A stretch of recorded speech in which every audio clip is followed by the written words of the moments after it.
paz de Cristo, irmãos. Fico muito contente de poder estar aqui e poder ser recebido pela igreja aqui em Cajazeiras e assumir. Isso é um desafio, porque assim, está acolhendo um grupo que são de homens sem as suas mulheres.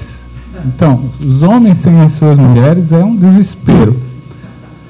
Esse abençoado conseguiu trazer a dele. Então, qualquer problema você fale com ele, porque ele é o culpado disso tudo. Então, assim, homem sem mulher é difícil. E aí, exatamente. Então, e aí, assim, o pessoal aqui de Cajazeiras recebe esse bando de homens sem as mulheres, é complicado. Mas, pelo que nós estamos vendo, as coisas estão indo muito bem, graças a Deus, e eu agradeço muito a Café e a igreja, assim, nos receber nesse propósito. Isso tudo tem a ver com justamente o amadurecimento dos novos cristãos. Esse Elicamp tem o propósito de ser como Cristo. E Jesus é aquele que se preocupa com os novos, aqueles que chegam, aqueles que, assim, por um momento ou outro, dão mais trabalho. E pelo que eu posso notar aqui, o público aqui são de pessoas experientes, que já estão há algum tempo na igreja e que têm se preocupado muito com vários irmãos que têm chegado. Então, a proposta nossa é dar uma visão ou uma dica de como nós podemos fazer isso. Mas eu vou querer muito que vocês participem, porque a sua fala vai ser importante nesse momento. Porque nós vamos trocar alguns pensamentos e algumas experiências que pode descrever o que nós vamos falar aí. Primeiro eu gostaria de definir essa questão do amadurecimento. No dicionário Hawais, ele vai dizer que amadurecimento é um ato ou efeito de amadurecer, de passar de verde a maduro, também no sentido figurado, é o amaduramento, a maturação, o sazonamento. Então, nós estamos vendo aí que é um processo. Amadurecimento tem um processo onde as partes, tanto interna como externa, são importantes. Então, nessa questão de amadurecer, passar de verde para o maduro, e se a gente pensar nas plantas, o que ela recebe do sol, do vento, da água, da chuva são externos. Mas se ela não aproveitar isso bem, ela não desenvolve com o quanto deveria desenvolver, e os seus frutos também vão ser prejudicados com isso. Levando esse sentido para as Escrituras, nós temos o dicionário do Strong, que a palavra amadurecimento a gente encontra uma vez na sua forma de verbo, ok? Então é esse verbo aqui que é assim, alguém está fazendo alguma coisa sobre o outro, ok? Porque o verbo é uma ação.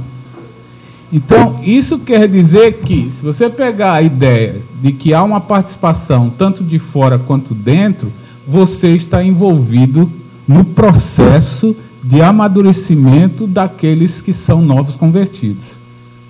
Entende? Então, é um verbo, é uma ação. Você precisa agir nisso. As plantas precisam receber a ação do calor, a ação da água, a ação do vento, da terra, enfim.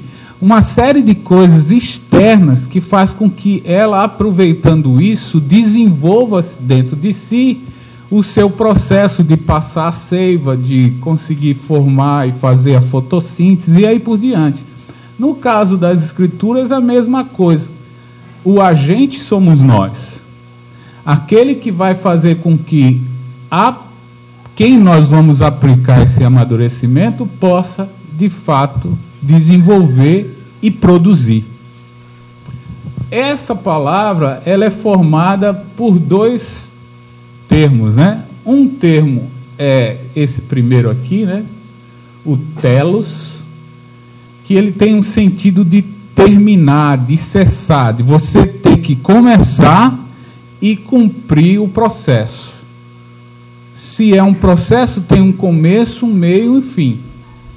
E o fim é o fruto que é dado ou o resultado que você espera daquela ação que você fez.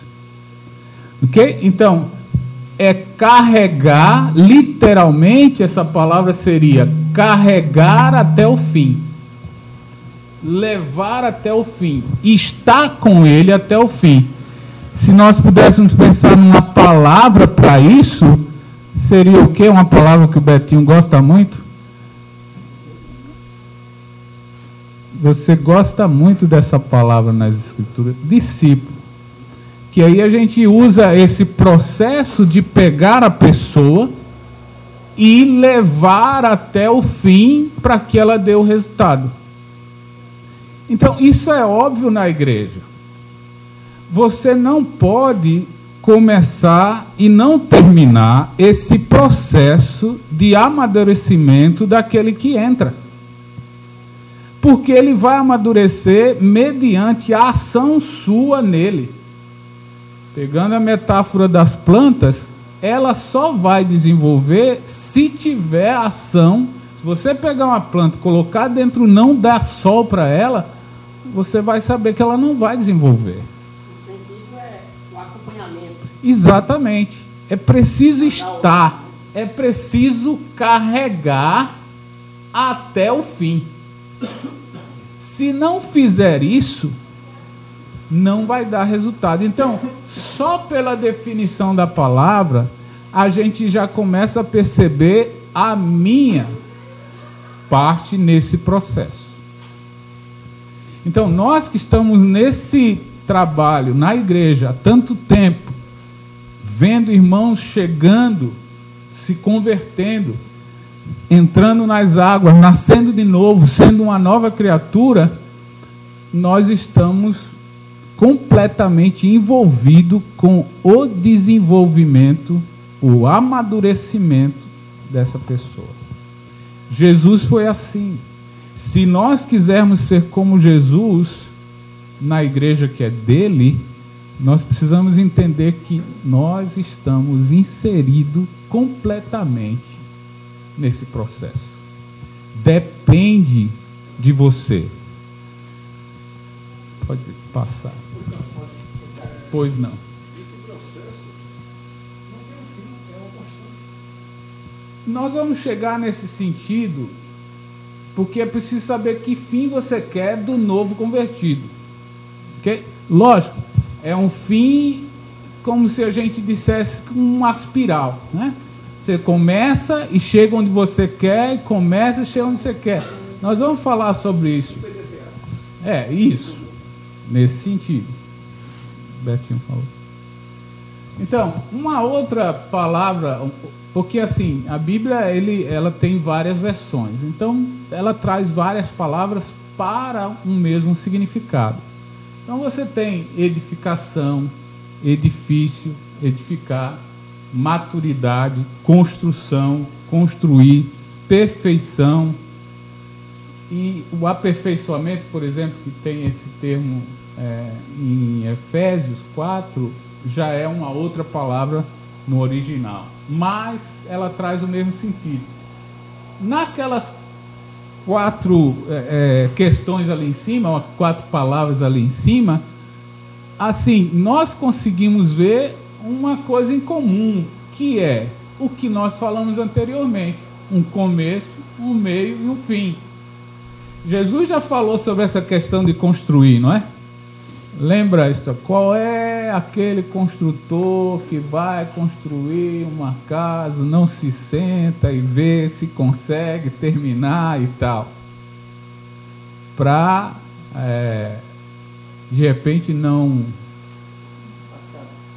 vergonha, exatamente. Estava passando ali aquela cidade antes da Santa Luzia, como é que é? Antes de descer junto do Seridó tem uma casa lá em cima. Quando você está passando de junto do Seridó, tem aquela casa lá em cima, não é? Mas, gente, eu morei aqui de 2001 a 2011 e eu vinha muito para esses lados. Mas toda vez que eu passava ali, aquela casa levou mais ou menos... Hoje eu consegui ver e disse, rapaz, não é que terminaram essa casa, mas toda vez que passava ali, a casa não terminou. Estava incompleta. E era sempre, às vezes de piada, às vezes de curiosidade, às vezes de querer saber por que esse cara não termina esse negócio, dinheiro não deu, calculou mal, tinha uma série de coisas. Então tem isso. É muito possível, quando nós estamos nesse processo de amadurecimento do irmão, daquele que chega, daquele que está entrando no corpo de Cristo, fazendo parte do corpo de Cristo, a gente entender que há esse processo de construção, esse processo de chegar à perfeição, e a palavra perfeição aqui nas Escrituras tem ideia de completude, tem ideia de estar inteiro, não lhe faltar nada. Edificar a mesma coisa, um edifício, maturidade. Quando a NVI coloca a palavra maturidade, e a João Ferreira de Almeida vai dizer assim, a perfeita varonilidade, ele está falando sobre o homem, literalmente é o homem completo, que está lá, o homem completo. Aí a Ara vai dizer a varonilidade, né? Perfeita varonilidade de Cristo. E a NVI vai traduzir como maturidade. Então, maturidade é alguém que já cresceu, que já se tornou um homem feito, que vai entrar em contraste com a criança que Paulo vai chamar os coríntios, que ainda não são crianças, que Hebreus vai falar sobre, ainda estou dando, vocês necessitam de leite. Então, essa comparação entre o crescimento, entre a maturidade, entre o ser homem, eu e você estamos inseridos.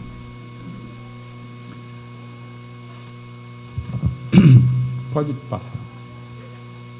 Aí, o que acontece? Esse é um texto que eu gostaria de ver com vocês, mas rapidamente, não quero nem ficar nesse texto, mas só para dizer, você pode abrir lá em 1 Coríntios 3, 1 a 10, e eu gostaria que o Alessandro fizesse essa leitura com o microfone. 1 Coríntios 3, 1 a 10.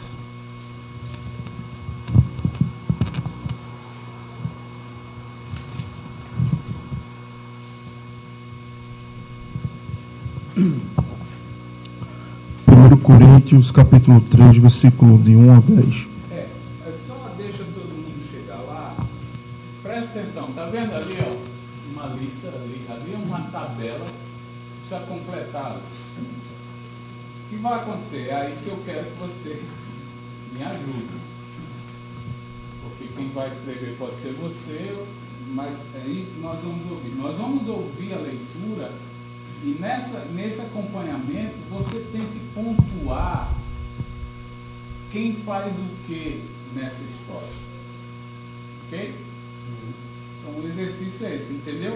Então você vai ver qual que é o trabalho de Deus, qual é o trabalho do obreiro, qual é o trabalho do irmão que está recebendo a ação. Ok? Então vamos fazer. Eu, porém, irmãos, não vos pude falar como a espirituais, e sim como a carnais, como as crianças em Cristo. Leite vos dê a beber, não vos dê alimento sólido, porque ainda não podíeis suportá-lo, nem ainda agora podes, porque ainda sois carnais.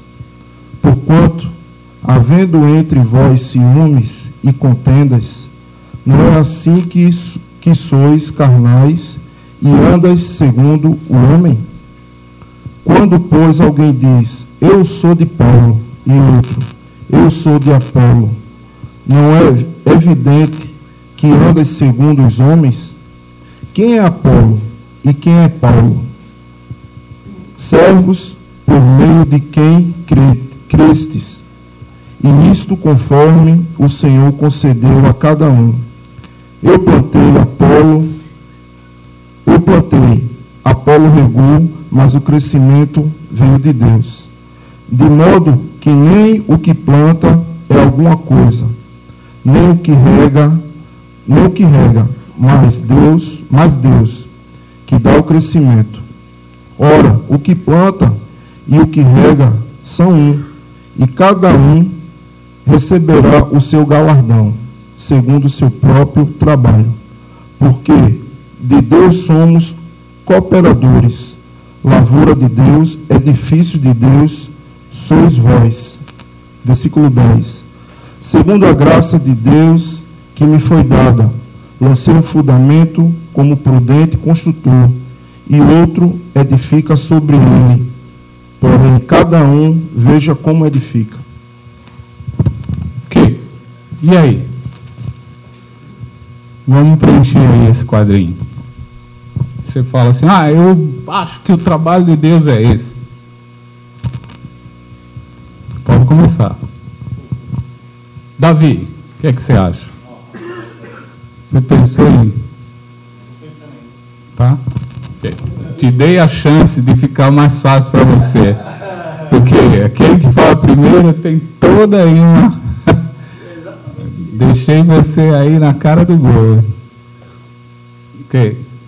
Deus dá graça, o crescimento, é o trabalho de Deus, dá graça, dá o crescimento. Deus dá a graça, Deus é que dá o crescimento. Ok? Ele faz uma ação aí.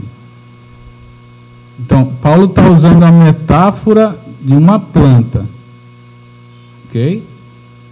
Está usando essa metáfora de uma planta. Então, como é que Deus faz isso? A planta seria quem? O irmão. Ok? Como é que Deus faz isso? Então, está vendo Deus trabalhando nesse processo e você não está isento disso. Paulo não está isento disso. É lógico que o contexto aqui, nesses versículos, nesses capítulo 2, 3 e 4, Paulo está basicamente mexendo com aquele obreiro que está ensinando na igreja. Então ele está querendo tocar na ferida, nessa dificuldade, mas eu quero só aproveitar a ideia do que ele quer dizer nesse sentido todo. E ele está se colocando nessa obra e dando, logicamente, o crédito todo ao Senhor. Mas ele sabe que ele recebe isso que Deus faz nele, que é a graça, como o Ricardo falou. Você ia falar? Uhum. Eu estou falando desse irmão aí, é aquele que está recebendo a ação, no caso dos obreiros, e aqui seria o apóstolo Paulo, e no caso seríamos nós. Nós estaríamos nesse estágio aqui do apóstolo Paulo e de Apolo. E o irmão que está recebendo a nossa ação, nesse sentido. Matos? Exatamente. Então, veja só, Paulo está, se a gente continuasse essa leitura, a gente ia ver que, como eu falei, Paulo está indo contra um ensinamento incorreto de outros que estavam na igreja depois dele. Porque Paulo começa o trabalho lá, depois vai para Éfeso e fica outros irmãos lá sem, assim, essa orientação de Paulo, e tem dado um ensinamento que parece não ser o de Cristo. E aí Paulo vai colocar de uma forma interessante, porque ele vai dizer, olha, eu fiz um trabalho, mas eu não sou o principal dessa história. Mas eu estou nesse processo. Isso é um combate para aqueles irmãos, que ele vai dizer em 2 Coríntios, capítulo 10 a 13, que eram os falsos apóstolos, mensageiros de Satanás, anjos que eram aqueles que serviam ao inimigo do que a Deus. Então Paulo vai ser claro em 2 Coríntios. Eles estavam ensinando mal. E, consequentemente, estavam levando para si, ou querendo trazer para si, toda a glória da igreja em Corinto. E Paulo vai dizer: eu reconheço o meu trabalho, mas eu sei quem que é que faz isso crescer. Então ele vai dizer: eu sou aquele que estou colaborando nesse trabalho e recebendo a orientação de Deus. Agora, o Ricardo já assim deu um alerta sobre o trabalho do irmão, okay? Aquele que está recebendo o nosso apoio para que eles amadureçam. Então parece que esses irmãos não estavam assim cumprindo o que se esperava dele. E aí é a pergunta, né? O que se espera do irmão que é novo convertido e que precisa amadurecer? Ele tem um trabalho nisso, ele tem uma responsabilidade nisso. Reconhecimento, gratidão, ok? Que é isso que a gente espera que aconteça aqui, não é? Mas assim, Davi falou sobre o quê? Reconhecimento e gratidão pelo que ele escutou, pelo que ele aprendeu, né? Ok, o que mais? Daquele que está recebendo a instrução, a dica, o apoio, todo o investimento nessa pessoa. Então, nós esperamos basicamente isso que o Alessandro falou daquele que está entrando na igreja. Agora, olhando nesse texto, Paulo percebeu, entendeu que esses irmãos precisavam voltar a ser ensinado de novo. Isso quer dizer o que para Paulo? Que é preciso ter o que? Percepção no amadurecimento. Você não vai comer uma manga verde. Você tem que, quando você bate o olho, você sabe. Se não conseguiu saber, você vai lá, aperta. Aí, por essas pesquisas, você sabe. Mesma coisa do irmão. O irmão é assim. Os irmãos são assim. As pessoas são assim. Nem todo mundo vai crescer tipo, como é que é? Lote, né? Põe tudo aqui no lote, faz a mesma coisa nesse lote, vai resolver tudo. Não, com gente é diferente. Então é preciso ter percepção para saber em que estágio esse irmão está, para que eu possa saber o que eu vou fazer com ele. Então o irmão, ele vai ter que dar, assim, para nós, as dicas. E as dicas não são tão diretas assim. Então dizendo: ei, eu estou assim. Não fala desse jeito.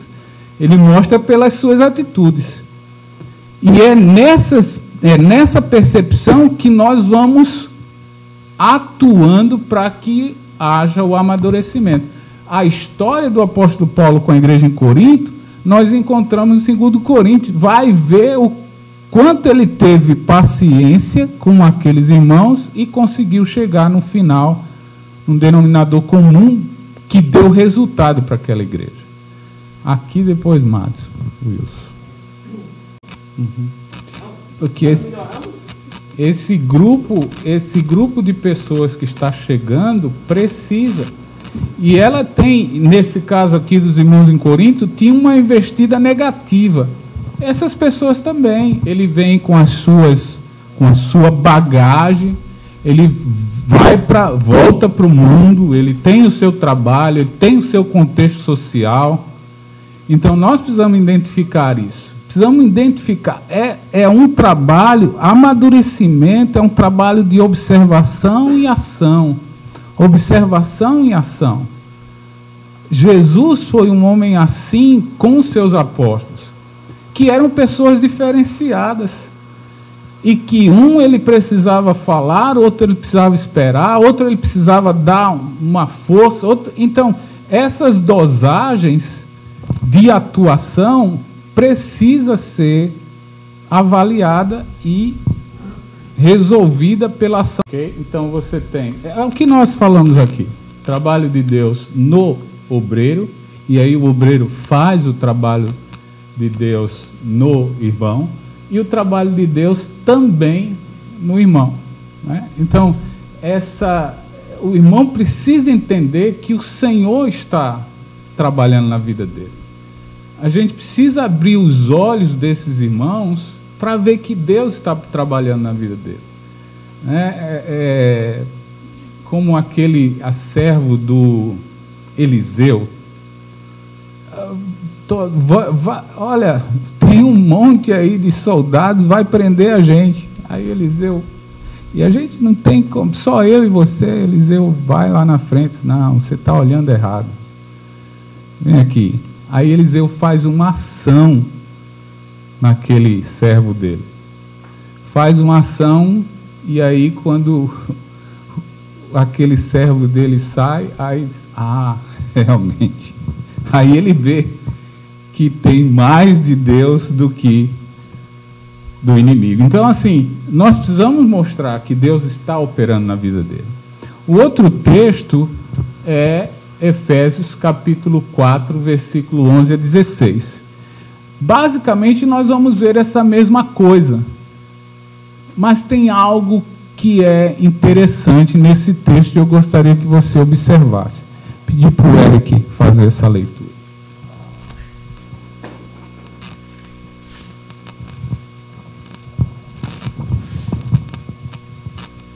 Efésios 4, de 11.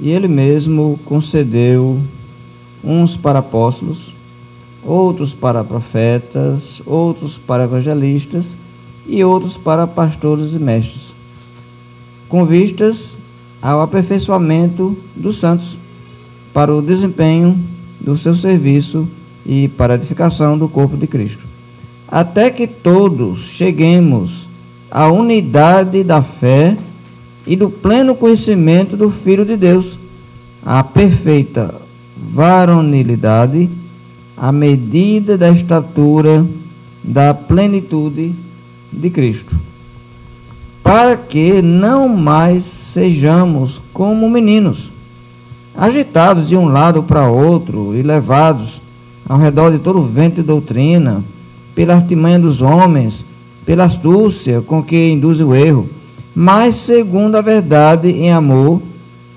cresçamos em tudo aquilo que é o cabeça, Cristo, de quem todo o corpo bem ajustado e consolidado pelo auxílio de toda junta, segundo a justa cooperação de cada parte, efetue o seu próprio aumento para a edificação de si mesmo em amor.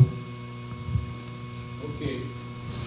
Então, nós estamos vendo Deus trabalhando na forma dos obreiros? Sim. Quem concedeu? Ele concedeu. Ele deu. Nós vemos os obreiros trabalhando nos irmãos. Sim. Ele para aperfeiçoamento dos santos, para isso. E a gente vê Deus trabalhando no irmão. Agora, nós vimos lá em 1 Coríntios que quem é que dá o crescimento? Deus. Isso é verdade. E aqui também. Só que, versículo 16 vai usar a mesma palavra de Corinto. Crescimento. Ok? Crescimento. Aqui, quem é que faz com que isso aconteça? Eu sei, se você disser Deus, 10 para você. Ok? Sem problema. A gente fecha a Bíblia e vai dormir. ok? Mas é ação de quem? Todos juntos, ajustados, cooperando. Ok, todos. Exato, uma ação de Deus nos irmãos, e eles assumem essa ação e faz o trabalho. O trabalho do obreiro é ensinar, instruir, capacitar, amadurecer, e aí é o fim. O fim é para que eles façam isso. Se a gente fizesse essa leitura aqui, ó, eu vou ler o versículo 12, e vou pular 12, 13, 14, e vou ler o 15, 16. Veja só. Os profetas, apóstolos, evangelistas, etc., eles foram dados por Deus com vista ao aperfeiçoamento dos santos para o desempenho do seu serviço, para a edificação do corpo de Cristo, seguindo a verdade em amor, cresçamos em tudo naquele que é o cabeça, Cristo, de quem todo o corpo, bem ajustado e consolidado, pelo auxílio de toda a junta, segundo a justa cooperação de cada parte, efetua o seu próprio aumento para a edificação de si mesmo em amor. Então nós estamos vendo aí no versículo 12, edificação do corpo. Quem faz isso? O ensino que aqueles receberam vai gerar uma ação para que eles edifiquem-se a si mesmos. Então, nós precisamos perceber que está havendo um resultado da palavra naqueles que estão sendo amadurecidos. É preciso que haja isso. Se isso não estiver acontecendo no processo, precisa se identificar o problema. Ora, se não estiver acontecendo o desempenho, a ajuda, a cooperação de cada parte, pode ser que o problema esteja naquele que está ensinando. Pode ser que aqueles que estão ensinando estão fazendo e não estão deixando eles fazerem. Pode ser várias coisas. Mas se na igreja onde eu estou, os meus irmãos não estão, porque essa o grego tem uma palavra que é tipo assim, uma reação em você. E a própria palavra é reautos. Então você faz em você mesmo. Então, se não tiver acontecendo isso em mim mesmo, algum problema está havendo, irmãos. E você precisa analisar onde você está, e você precisa ver se é você o cara que faz tudo. Se é você o cara que funciona, que mete a mão na massa e que todo mundo fica olhando. É preciso perceber, porque aqui esses homens ensinam, e lógico, o ensino pode ser feito com exemplo, pode ser feito botando a mão na massa, e muito. Jesus foi assim, fez isso. Mas é importante perceber que quem vai fazer, pode fazer a imagenzinha, é eles neles mesmos.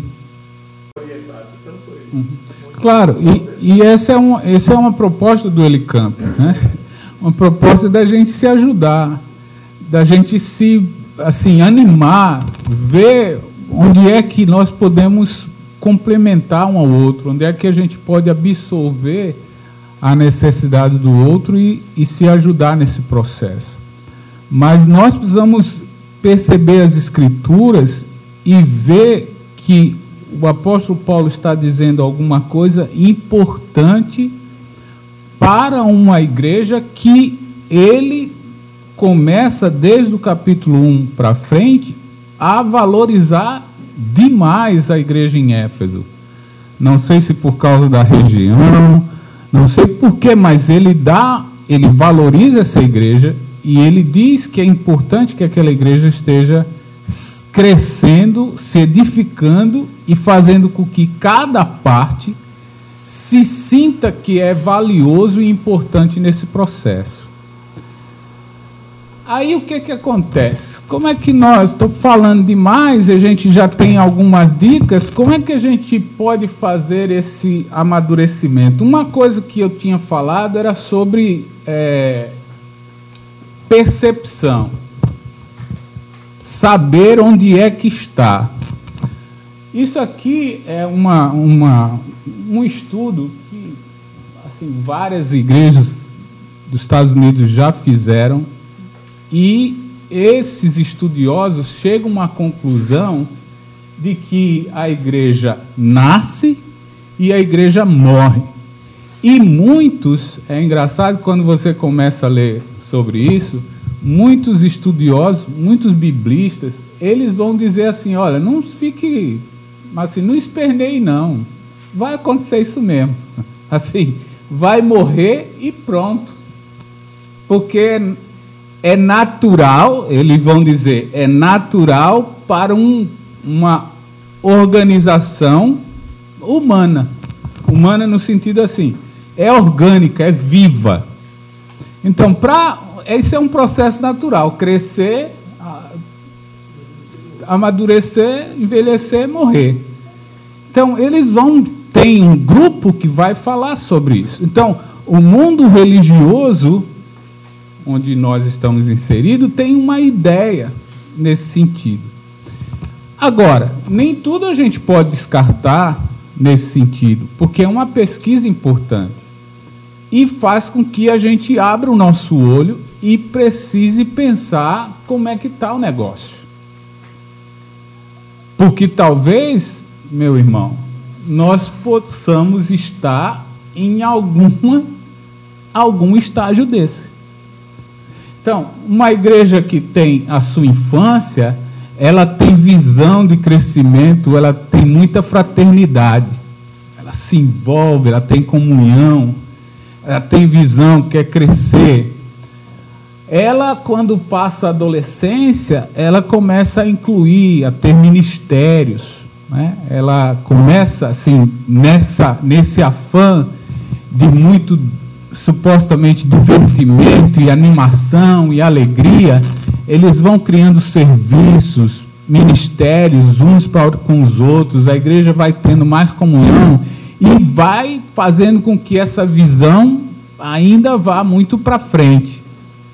Daí ela chega à maturidade, que a maturidade vai, além da visão, da fraternidade dos ministérios, ter uma estrutura, não só física, mas organizacional. Estrutura pode entrar prédio, todo um processo de físico e também organizacional que funciona. Então ela chega no topo, onde há uma movimentação intensa na igreja. Só que esse processo, ele tem uma tendência a esmorecer. E aí, quando ele faz essa curva, e quando nós identificamos que isso está acontecendo, quando as pessoas que já têm uma certa idade na igreja, e isso tem a ver com idade também, ok? Idade mesmo. Quantos anos você tem? Quantos anos essa igreja tem? Ok? Então, eles estão aí num pensamento entre 30, 50 anos. Uma igreja começa ou chega naquela questão de velhice, de morte, e até dos seus membros também. Isso tem a ver com os membros de, assim, chegar no estágio onde não querem fazer mais nada, mas eles estão vendo um ambiente que eles começam a olhar para trás. Eles dizem, bem, às vezes você faz isso, né? Por exemplo, o Betinho mesmo. Ele ia no 13, quem viu o Betinho jogar no 13, aí ele fica pensando, como eu queria. Já fui bom Deus, né? Nós tivemos uma pelada lá na igreja, lá, meu Deus do céu, foi até ali no outro dia quase ninguém levanta. Quem está quem mora no terceiro andar para descer. Foi uma confusão. Não sei nem se dormiu em casa no dia seguinte. Eu acho que pediu o colchão para dormir em outro canto, não precisava subir, né? Enfim, nós temos isso. Como era, olha como é que tá, como era. Quando você começa a dizer, olha lá para, isso aqui era assim, como era bom, como era, isso é um sintoma. Quando você ficar pensando, puxa, 20 anos atrás, isso aqui era uma alegria, estava sempre cheio, hoje a gente não vê nada, isso é um sintoma. E aí, você está vendo que a visão se perde, ok? Depois da maturidade, se perde a visão. Depois, uma coisa que é muito forte, que faz com que a congregação realmente chegue à sua morte, é quando falta comunhão. Aí, o que fica? Só a estrutura. Nós temos aí uns ministérios funcionando, quer dizer, tem escola dominical, tem aula para criança, tem aula para adulto, tem aula para jovem, vai funcionar. Mas isso. Felizmente a gente fizemos uma visita que nós queremos abrir núcleos em vários lugares no Brasil, mas numa determinada igreja, essa foi a visão que o irmão assim pôde trazer, né? Uma visão onde precisa realmente retomar. E talvez, até olhe por isso, talvez a chegada do núcleo do seminário pode de fato ajudar as igrejas a mudar.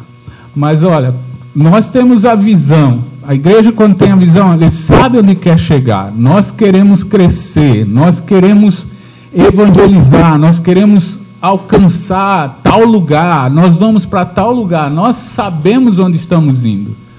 Nós temos comunhão, nós conhecemos uns aos outros, sabemos quem é capaz de fazer as coisas. E aí nós temos aqueles ministérios que ajudam a chegar nisso e uma estrutura que é a capacidade para chegar. Pode passar. Olhando aquele quadro, eu deveria botar essa pergunta lá, e aí, qual o estado ou fase em que está a igreja onde você congrega? Pode voltar lá. Então, onde está? Que estágio está? A visão já se perdeu? E olha, você pode estar ainda na sua infância, porque a igreja em Corinto já tinha andado bastante, Paulo já tinha passado 1 ano e meio lá, provavelmente Apolo já tinha passado pelo menos 6 meses lá, já tinha bastante tempo assim para uma igreja que tinha os apóstolos presentes, mas aí ele estava chamando de menino ainda, ok? Onde está, se você pode compartilhar conosco a congregação que você frequenta? Tem essas questões. Porque se nós estamos querendo que a igreja tenha visão, evangelização, evangelize, e precisa assim se organizar com os serviços, lembra? Efésios capítulo 4. Os ministérios, os serviços, desempenho do seu serviço, de cada um. Então, todos estão trabalhando, essa igreja está indo para frente. Essa igreja está crescendo, está no processo de amadurecimento. Mas você precisa identificar isso. Você precisa olhar onde você congrega e ver onde é que está. Não, isso não, absolutamente. Não é falar mal. A gente só está se...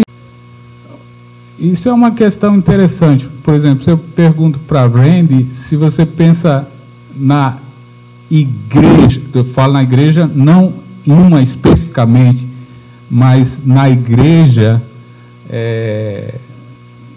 em Recife, por exemplo, né?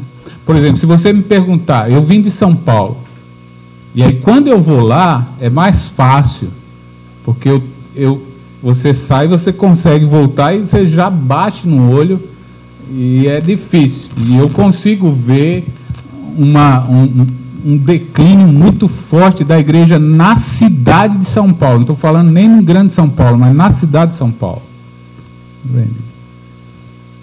Na cidade de Recife, como é que você tem uma... ok, isso já diz. Não, estou brincando. Estou brincando. Mas às vezes... Exato. E essa é uma história que é interessante ver, porque Jesus não disse na carta de Apocalipse para a igreja de Laodiceia à toa.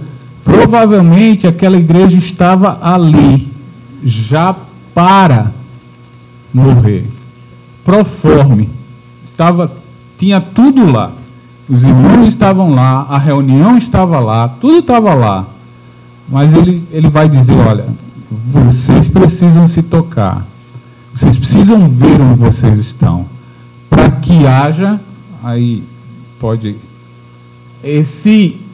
essa retomada, não para a morte, mas para um renascer, para uma reorganização, para uma redefinição. Exato. Isso são coisas que nós precisamos porque é como se fosse um imã. Isso é um negócio tão do mal que faz com que tire a nossa visão. Quase que fica fazendo assim para nós. Ficarmos olhando para trás e tentar ver o que o povo do Egito, ou melhor, aqueles que saíram, né, da escravidão, ficar, as cebolas, os caras levavam a chicotada lá atrás, entende? Então, é um problema que nós precisamos identificar. O que eu quero perguntar é isso: o que nós vamos fazer para com que os irmãos amadureçam ao ponto de não perder essa visão de que nós estamos naquele... Exatamente. É preciso que nós devemos correr da morte, mas entender quem nós somos. E aí,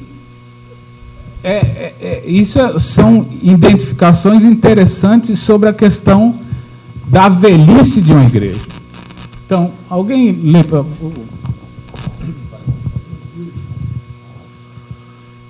O Roger Dudley, especialista em crescimento de igreja, descobriu que as igrejas jovens ganham novos crentes.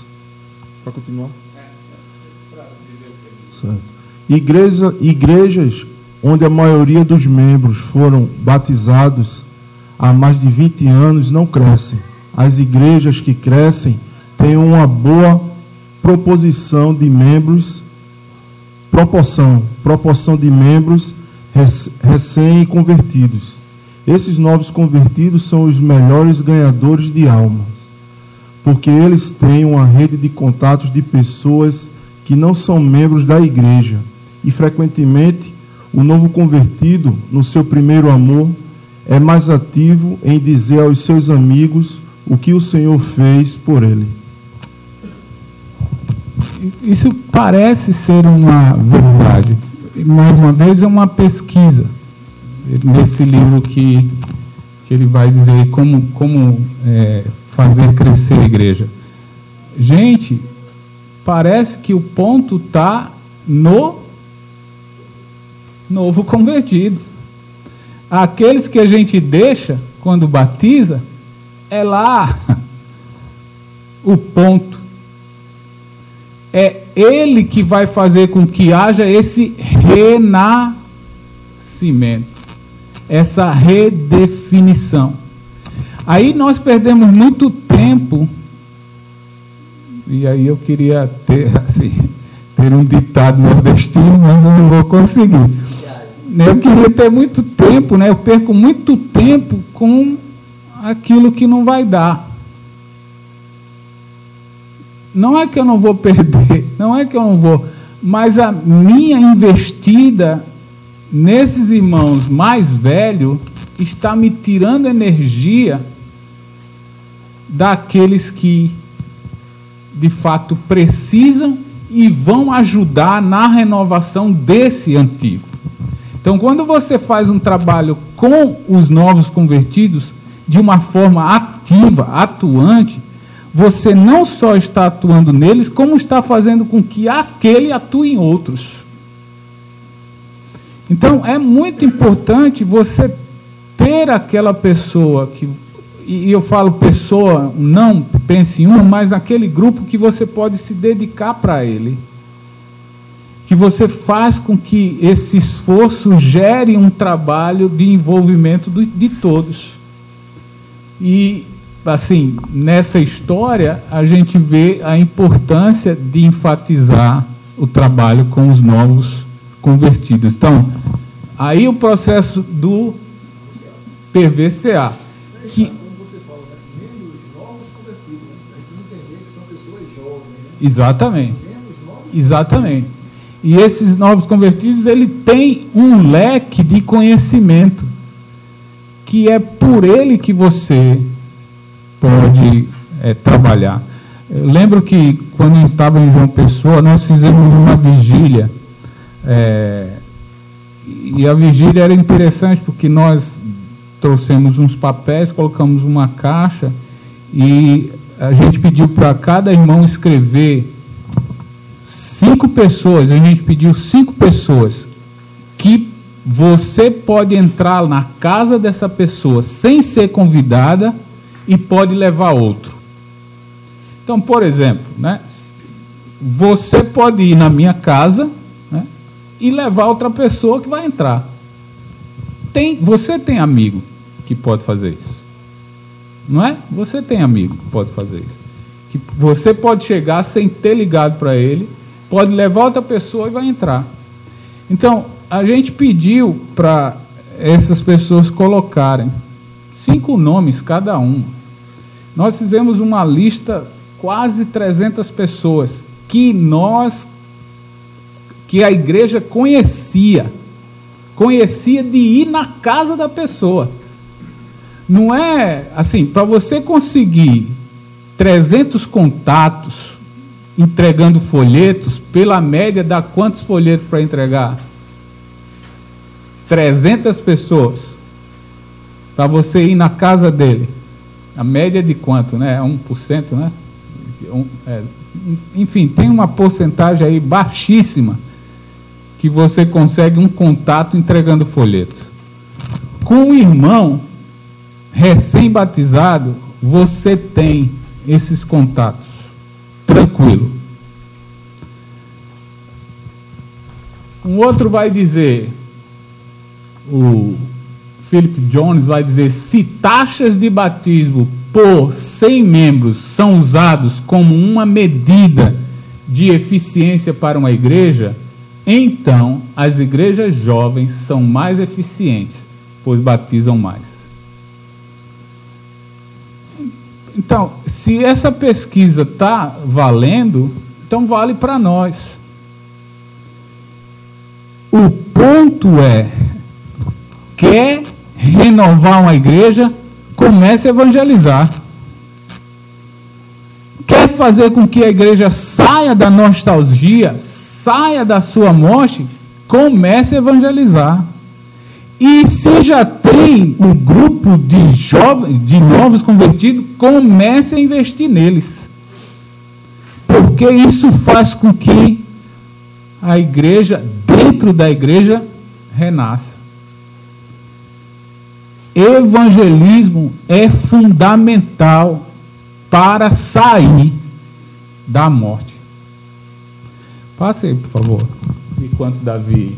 Estava eu. É muito triste Exato. E uma coisa que renova, e a gente sabe, gente, quando a gente vê alguém saindo, nós tivemos o pessoal lá de Prazeres semana, saindo, a dona Betânia, saindo das águas, gente, é uma alegria impressionante. Isso renova.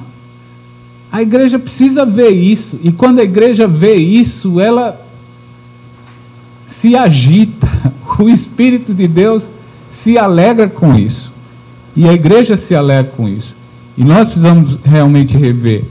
Como é que a gente faz redefinir o trabalho?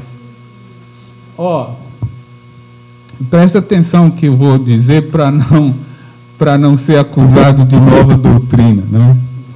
Mas uma coisa importante veja só, eu estou dizendo ali, oração, leitura da palavra, culto, domingo de quarta-feira, reunião da igreja, etc. Gente, isso são apenas meio. Isso não é o fim. Ok? Porque se fosse o fim, a igreja ficaria aqui eternamente. Você foi batizado. O que é que você precisa mais para entrar no céu? Crescer espiritualmente? O que é que você precisa mais? Aprender toda a Bíblia? Por que você não saiu da água e tchum, céu direto? Onde é que você vai passar a eternidade? Aqui? No céu. Agora, por que você ficou? Por que a igreja está aqui? E o livro de Efésios vai dizer, as cartas vão dizer, o plano de Deus vai dizer. O povo judeu não entendeu por que Deus escolheu eles, e não entendeu, quis ficar aqui.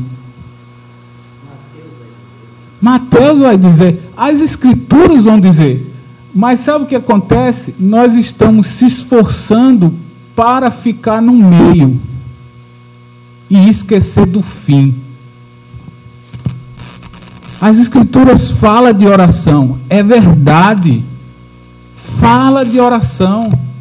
E fala de oração como uma arma valiosa para lutar contra o mal. Mas é para a igreja alcançar a sua visão, o seu propósito, porque ela está aqui. As reuniões da igreja, por que você lê a palavra? Eu tenho minha devocional, é ótimo isso, é importantíssimo isso, mas isso precisa ter um fim, e o fim é buscar e salvar o perdido. Fazer com que esse trabalho de salvação, que é o de Jesus, que faz com que a igreja seja como Jesus, que veio buscar e salvar o perdido, que nos usou para isso. Então, as nossas atividades têm que ter oração, tem que ter leitura da palavra, nós precisamos reunir, mas precisamos saber por que nós estamos fazendo isso. E aí quando a gente fica dizendo, o irmão só vem aqui para fazer isso, é porque o nosso fim é esse. O nosso fim é esse, o nosso fim é estar no domingo, o nosso fim é estar na quarta-feira, o nosso fim é estar orando.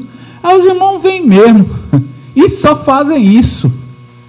E nós ficamos lutando para o irmão vir, e se ele não vir, ele vai ser demitido, vai ser jogado fora. É porque já faltou 3 vezes, ou 60 dias, porque às vezes está no estatuto, faltou 60 dias, está escrito, o estatuto está fora. Então, esse é um problema que a gente precisa identificar. E mais uma vez eu estou dizendo, isso é bíblico, isso é verdade, nós precisamos fazer tudo isso. Mas se isso for o nosso fim, será realmente o nosso fim. O triste fim. Por que eu oro para ter um casamento bom? Um casamento de Deus? Porque casado tem que subir. Só sobe para o céu, casadinho, bem bonito. Não é. Nós não precisamos mais nada para chegar nos céus. Já temos, o Senhor Jesus já nos deu isso. Agora, nós precisamos realmente ter um casamento firme para quando o nosso vizinho olhar para nós, eu quero ter um casamento assim. Ah, sabe como é que é? Servindo ao Senhor. E você, particularmente, desfrutar das promessas que Deus concedeu, não é? Claro, claro, porque a Bíblia vai dizer aquela história de sim e ainda não, né? Nós estamos vivendo os céus, mas ainda não. Quando a igreja vive em comunhão, orando, dando graças, porque a palavra de Deus fala de oração. O Adélio deu uma pregação excelente sobre oração domingo passado. E assim, valiosíssimo, importante. Nós estamos vivendo já um momento de céu aqui, mas não é o nosso fim. A igreja precisa olhar para o qual ela foi chamada, buscar e salvar o perdido, ter visão, porque senão vai ser nostalgia e vai morrer. Ficar fazendo isso apenas, a igreja vai morrer. É certo. Essas estatísticas que foram feitas é comprovada empiricamente. Essas igrejas morreram porque perderam sua visão, não sabe. E aí ela precisa de fato resgatar o conceito da igreja. Precisa entender o que é igreja, o que o Senhor fez, né? A igreja é uma ferramenta de Deus para salvar e buscar o perdido. Por isso que a gente está aqui. A palavra igreja não foi uma invenção de Deus. A palavra igreja não foi uma invenção de Deus. A palavra igreja ele só adotou uma palavra que os homens usavam. A palavra igreja, que é uma transliteração, né, se a gente pode dizer assim, que vem da palavra eclesia, que é os chamados para fora. Aí a gente pega esse significado da palavra só pela metade. Chamados para fora é verdade, nós fomos chamados do mundo para fora. Só que essa palavra tinha algo além disso. Era as pessoas que saíam da cidade, iam para o portão da cidade, olhava o problema da cidade e ia resolver o problema da cidade. Exato. Aquele grupo que era os cidadãos da cidade, saía da cidade, vinha para o portão da cidade e dizia, ó, sabe que aquele problema ali, não está chegando água naquele bairro, a gente precisa resolver aquilo lá. Sabe que está faltando aquela rua lá que não está dando certo, precisa resolver aquilo lá.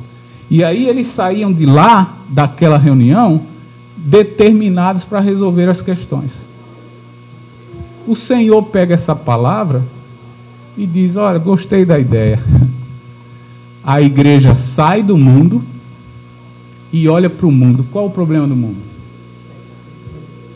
Quem vai resolver o problema do pecado? É a igreja que vai levar a solução para esse mundo. Mas o que o mundo evangélico faz? Tira a igreja do mundo e se separa dele. Se quiser, você vem aqui. Aqui é onde a paz de Cristo é aqui. Os santos são aqui. A igreja saiu do mundo e está olhando o mundo, está vendo que precisa fazer alguma coisa. Quando as comunidades do Senhor recebiam a carta do apóstolo Paulo, eles entendiam, ele está chamando a gente de igreja. A assembleia daquela cidade onde ela está é a igreja. E era até uma palavra subversiva, né? Porque quando as pessoas olhavam, diziam, como é que pode isso? Igreja não pode fazer. Que tem que ser uma coisa oficial da cidade. Não, o Senhor disse que a igreja da cidade somos a gente. E vocês estão precisando resolver os seus problemas. Quais são os nossos problemas? Pecado. E a gente tem a solução, é Jesus. Amém. Então, a igreja precisa retomar isso. A igreja precisa saber onde ela está, o Senhor quer ganhar ao seu redor. E quer ganhar mais, e quer que ela tenha visão. Então, quando eu ouço café dizer, nós estamos pensando a 150 quilômetros daqui começar uma congregação, glória a Deus. Esse homem chega lá na minha sala e diz assim, domingo eu vou começar a igreja lá em como é que é? Não, você começa de 10 horas. O seu domingo vai ser de 10 horas em Siriai, de 3 horas em escada, à noite em Moreno. Não vai morrer nunca. Glória a Deus. Entende? E vai ter. Aí disse, não, você vai ter que avisar a igreja. Claro que vai ter que avisar a igreja. Eu preciso avisar a igreja para a igreja acordar, ver o que ela precisa, ver o que a gente precisa disso, porque com esses novos convertidos a gente vai ouvir não isso que Davi ouviu, mas puxa, é verdade, a gente precisa fazer mais para que outras pessoas vejam e venham e vejam que é bonito, que coisa legal. A igreja precisa entender o que ela é. A igreja, quando você lê sobre o crescimento da igreja, você vê assim, olha, numa epidemia de coisa assim, de gripe, que matava um monte de gente. Ninguém queria se envolver. Os irmãos começavam a se envolver, começavam a cuidar. Aí, às vezes, tinha uns irmãozinhos fortes, né, que suportavam o vírus, e aí conseguia, só por cuidado, curar a pessoa. Diz, puxa, olha só, esses caras são santos. Nada, só serviu. Quando a igreja serve, ela faz a diferença onde ela esteja. Por isso que precisa ter atividade, que não faça só o jovem comer pizza e tomar Coca-Cola e vá para casa. Não, vai fazer que ele coma pizza, tome Coca-Cola e vá buscar o perdido lá fora.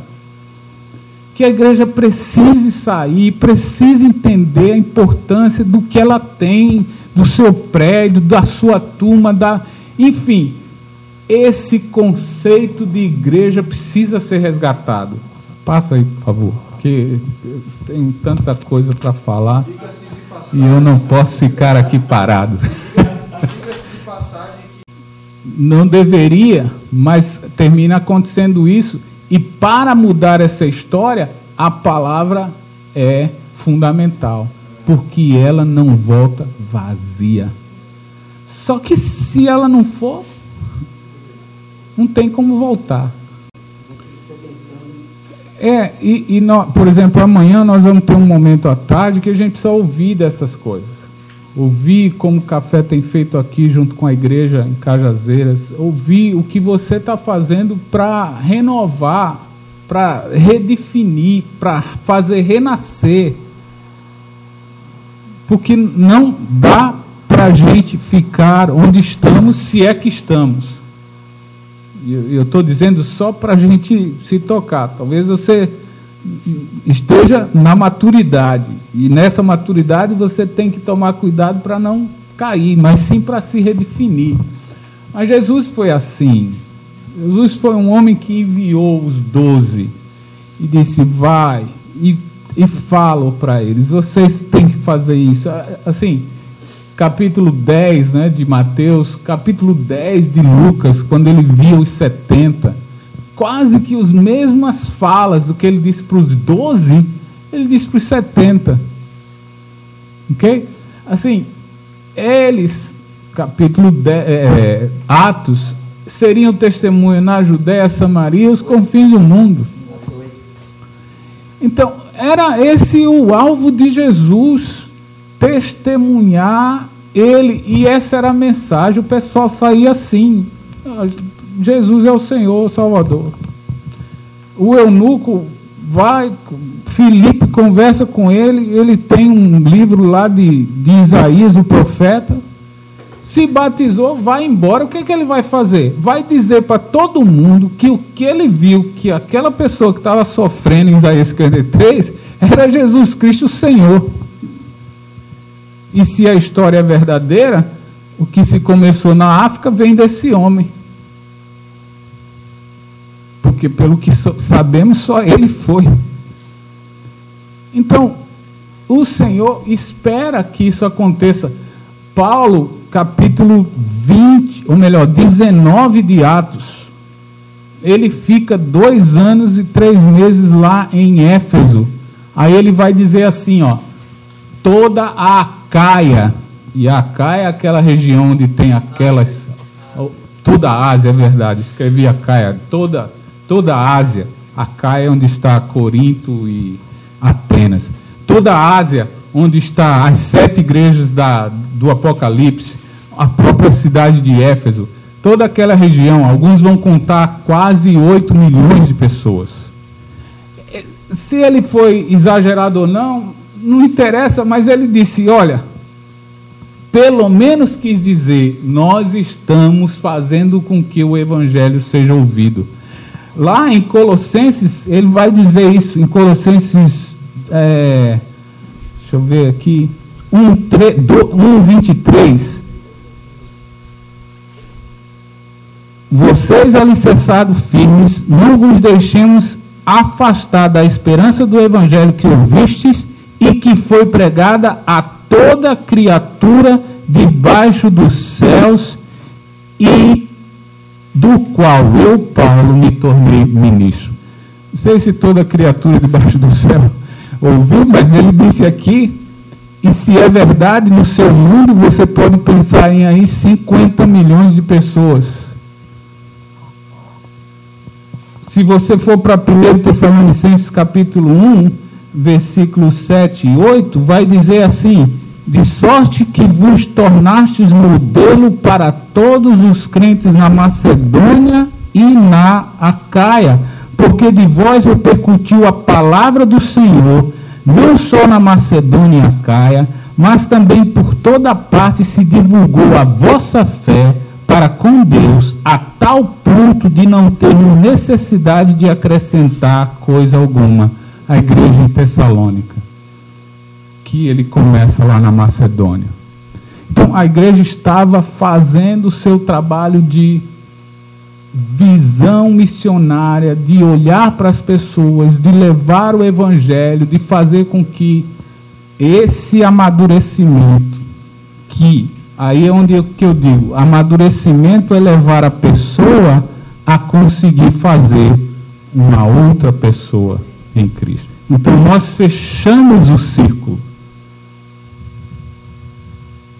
Todos conseguem fazer isso.